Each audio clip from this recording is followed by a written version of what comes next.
زندگی ہے دستور بندگی ہے۔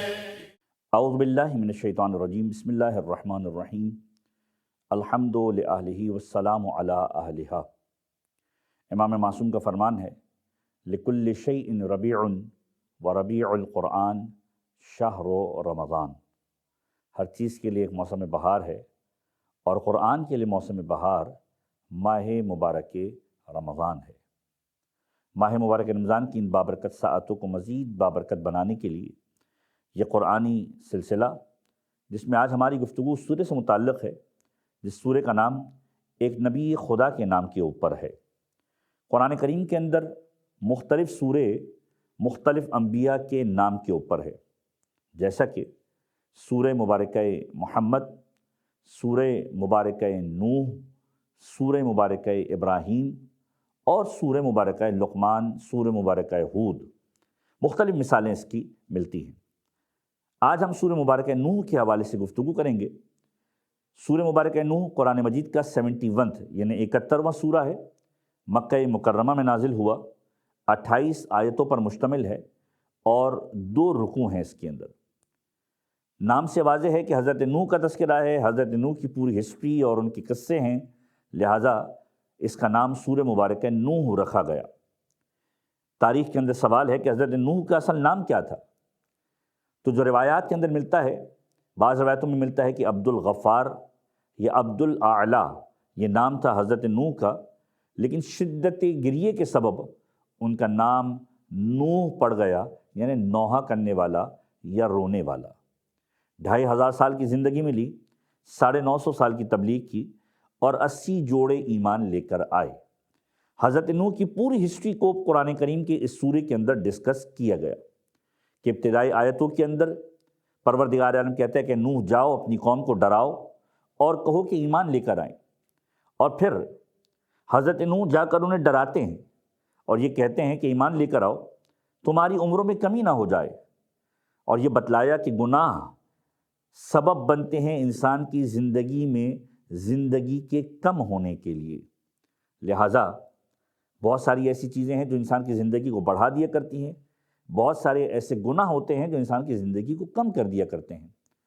اور پھر حضرت نوح نے خدا سے شکوہ بھی کیا، شکوہ کس انداز سے کہ پروردگار میں نے بلاتا ہوں، دعوت تبلیغ دیتا ہوں، اور دعوت تبلیغ کے بعد بھی لوگ نہیں آتے، بھاگ جاتے ہیں۔ رب انی دعوت قومی لیلا و نہارا، پروردگار میں اپنی قوم کو دن رات پکارتا ہوں، فلم یزدہم دعائی الا فرارا، لیکن میری دعوت تبلیغ سے یہ زیادہ نہیں ہوتے بلکہ فرار اختیار کر جاتے ہیں۔ پروردگار عالم نے تسلی دی، اور پھر حضرت نوح نے ان سے اپنی قوم سے کہا کہ استغفار کرو، ممکن ہے خدا تمہیں بخش دے، تم پر رحمتوں کا نزول ہو۔ خلقت آسمان کی بات کی، زمین کی بات کی، سورج کی بات کی، چاند کی بات کی، کہ دیکھو یہ ساری کی ساری نشانیاں پروردگار عالم کی طرف سے ہے۔ اور پھر آخر میں حضرت نوح نے اپنی قوم کے لیے بد دعا کی اور کہا پروردگار یہ جو گمراہ ہیں، پروردگار انہیں تو ہلاک کر دے، کوئی باقی نہ بچے، کیونکہ اگر انہیں مہلت مل گئی تو یہ مزید لوگوں کو گمراہ کریں گے۔ اور پھر آخر میں ان لوگوں کے لیے دعا کی جو مومنین تھے کہ پروردگار میرے ماں باپ مومنین جو ایمان لے کر آئے، پروردگار تو انہیں سلامتی بھی عنایت فرما اور انہیں نجات بھی عنایت فرما۔ اب یہ سورہ وہ سورہ ہے کہ جس کے بارے میں رسول خدا صلی اللہ علیہ وآلہ وسلم فرماتے ہیں کہ جو شخص سورہ نوح کی تلاوت کرے گویا ایسا ہے کہ اس نے نوح کی دعوت پر، یعنی نوح کے پکارنے پر جواب دیا اور ان کے اوپر ایمان لے کر آیا اور نوح کے دور کو درک کیا۔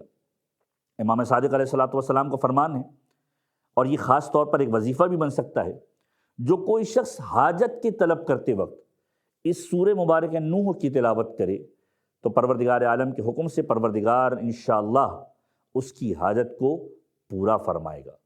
اور امام صادق کا یہ فرمان بھی ہے کہ جو شخص اللہ پر ایمان رکھتا ہو اور کتاب خدا کی تلاوت کرتا رہتا ہو، اسے چاہیے کہ سورہ نوح کی تلاوت کو ترک نہ کرے۔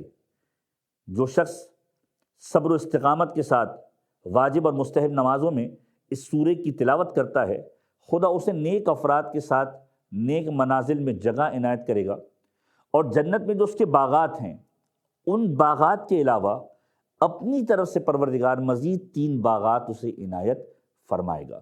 پروردگار عالم کی بارگاہ میں دعا ہے پروردگار عالم قرآن کریم کو سمجھ کر اس پر عمل کرنے کی توفیق عنایت فرمائے۔